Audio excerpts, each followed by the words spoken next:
Hello friends, welcome to our channel मन भावन कहानियाँ। एक बार की बात है। एक गांव में एक ब्राह्मण रहता था। वो सुबह उठता, नहाता, पूजा करता, खाना खाता और फिर सो जाता था। उसके पास किसी भी चीज की कमी नहीं थी। एक बड़ा खेत, खाना पकाकर देने वाली एक सुंदर सी पत्नी और 2 बच्चों का अच्छा परिवार था। सब कुछ होने के बाद भी ब्राह्मण के घर वाले एक बात से बहुत परेशान थे। वो बात यह थी कि ब्राह्मण बहुत आलसी था। वो कोई भी काम खुद नहीं करता था और दिन भर सोता रहता था। एक दिन बच्चों का शोर सुनकर ब्राह्मण जाग गया और उसने देखा कि उसके दरवाजे पर एक साधु महाराज आए हैं। ब्राह्मण और उसकी पत्नी ने साधु महाराज का स्वागत किया और उन्हें भोजन कराया। भोजन के बाद ब्राह्मण ने साधु की खूब सेवा की।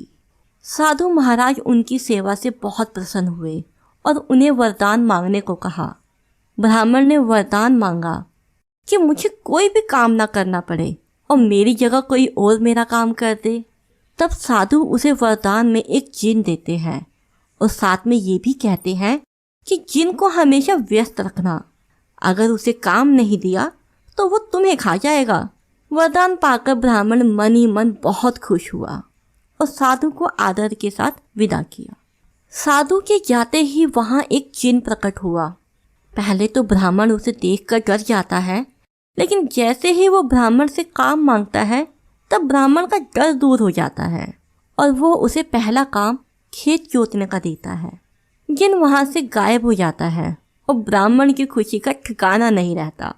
कुछ ही देर में जिन फिर वापस आता है और बोलता है, खेत जोत दिया, दूसरा काम दीजिए। ब्राह्मण सोचता है कि इतना बड़ा खेत इसने इतनी जल्दी कैसे जोत दिया। ब्राह्मण इतना सोच ही रहा था कि जिन बोलता है कि जल्दी मुझे काम बताओ, नहीं तो मैं तुमको खा जाऊंगा। ब्राह्मण डर जाता है और बोलता है कि जाकर खेतों की सिंचाई करो। जिन फिर वहां से गायब हो जाता है और थोड़ी देर में फिर आ जाता है। जिन आकर बोलता है कि खेतों की सिंचाई हो गई, अब अगला काम बताइए। ब्राह्मण एक एक कर सभी काम बताता जाता है और जिन उसे चुटकियों में पूरा कर देता है।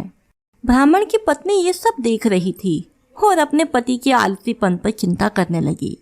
शाम होने से पहले ही जिन सभी काम कर देता था।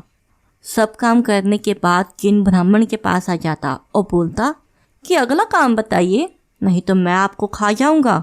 अब ब्राह्मण के पास कोई काम नहीं बचा जो उसे करने के लिए कह सके। उसे चिंता होने लगी है और वो बहुत डर जाता है। जब ब्राह्मण की पत्नी अपने पति को डरा हुआ देखती है तो अपने पति को इस संकट से निकालने के बारे में सोचने लगती है।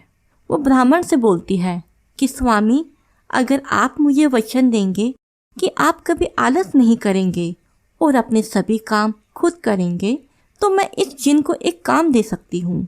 इस पर ब्राह्मण सोचता है कि पता नहीं ये क्या काम देगी, पर अपनी जान बचाने के लिए ब्राह्मण अपनी पत्नी को वचन दे देता है। इसके बाद ब्राह्मण की पत्नी जिन से बोलती है कि हमारे यहाँ एक कुत्ता है, तुम जाकर उसकी पूंछ सीधी कर दो। याद रखना, उसकी पूंछ एकदम सीधी होनी चाहिए।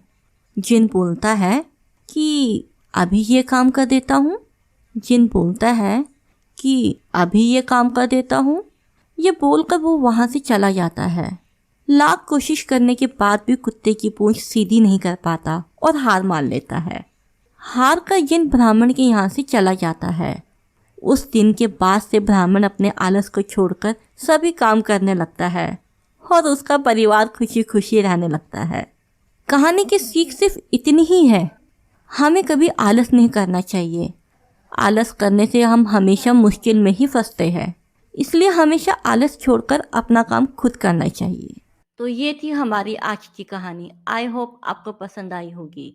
कमेंट सेक्शन में ज़रूर बताइएगा। अब हम मिलेंगे आपसे अपनी नेक्स्ट वीडियो में नए किस्से कहानी के साथ। तब तक चैनल के साथ बने रहिए, खुश रहिए, स्वस्थ रहिए। Thank you.